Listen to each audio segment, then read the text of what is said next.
మాట్లాడంటే దాన్ని నిలదీసి అడగడానికే రేపు 29 సభ పెడతాం. దయచేసి సభకు అందరూ రండి. కేవలం ఇది ఓటు రాజకీయం కాదు. మానవతా దృక్పథంతో ఒక మనిషి మందకించి మదిగిన వ్యక్తి మీ కొడుకుగా మీ తమ్ముడిగా మీ అందరి కోసం మాట్లాడడానికి వస్తున్నాడు కాబట్టి ఆ వ్యక్తికి బలాన్ని ఇచ్చి ప్రభుత్వం పేపర్లో రాయాలి. అరే వృత్తులు వితంతులు ముసలోళ్ళందరూ రోడ్డు ఎక్కారు, రేపు పొద్దున్న రేవంత్ రెడ్డికి ఓటు వేయరేమో. ఏ సర్పంచ్ అయినా మేము ముందు మాట్లాడాలి.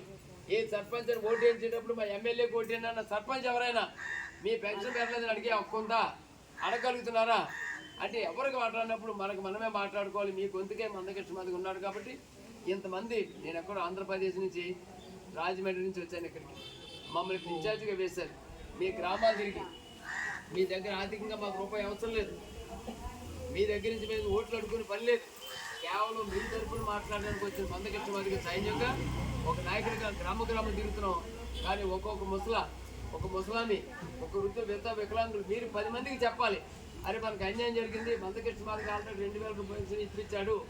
ఆ ఇప్పించిన మళ్ళీ ఆయన మన కోసం అడుగుతున్నాడు, మన వద్ద వెళ్దామంటే అని మీగా మాట్లాడుకోకపోతే ఇది ఓట్లు అనుకో. మేము ఆటోలు పెట్టి మీకోసం బస్సులు పెట్టి బంగారులో తీసుకెళ్ళి ఓట్లు వేయించుకుంటారు.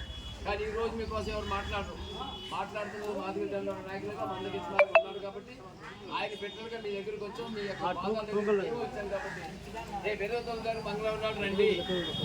జై విక్రాంత్, జై ఎంఆర్పీ.